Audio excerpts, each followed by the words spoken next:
Hey, it's Clay Trader, and this will be a video chart on ticker symbol CHK. We will take a look at the 30-minute time frame. Real quick, what do I mean by 30-minute in case maybe you're new to charts? Instead of each one of these candlesticks here representing 1 day's worth of price action, which is what you would normally see, each one represents 30 minutes. So while this here may look like several days worth of time, it's actually just today's price action broken down into 30-minute time slices. I like to this time frame. I think does a good job of telling the quote-unquote story of the price and then makes mapping out levels of support and resistance a bit easier to see. I did this analysis yesterday, so that's where these red and green line annotations are coming from.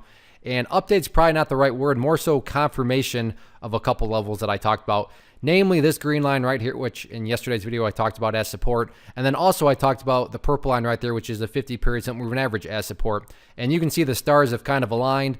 Although they're not exact, I think we can all agree purple line and that green line are essentially, right around basically the same value, give or take, like I said.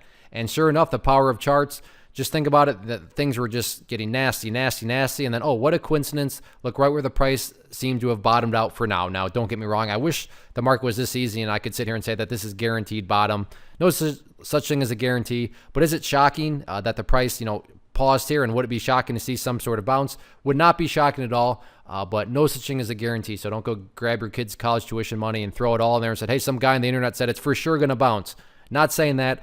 I'm just saying that from the quote-unquote story perspective, it's good to see that this level right here around 605-ish, give or take, is so far holding as a level of support. Now, in the event the price does push through to the downside and break down further, next overall area of support down here around the 575 mark, which is basically the bottom of this previous channel. You can see lots of history of the price bouncing off it there. But to give full credit to the bulls, so far so good. This area of support on the chart is holding up very nicely. Now, in regards to levels of resistance, key level is still up here at about $6.45. Yeah, the bulls were able to push above it. But when it comes to a true break, there's two parts. The first part's always the obvious one. Well, yeah, the price has got to break above a level, but then the price has got to be able to maintain above the break. And the whole maintaining part is where obviously the bulls failed as the price fell back below it. Gave another run right there, but that level is back to acting as resistance and back down at once. So case in point there, $6.45, still public enemy number one going into tomorrow. But really, top priority for me, in my opinion, is not breaking levels of resistance. It's, stabilizing out, because that was a pretty nasty pullback. So we'll see if the bulls can indeed stabilize out above $6, or if this is potentially headed back to the 575 range. We shall see.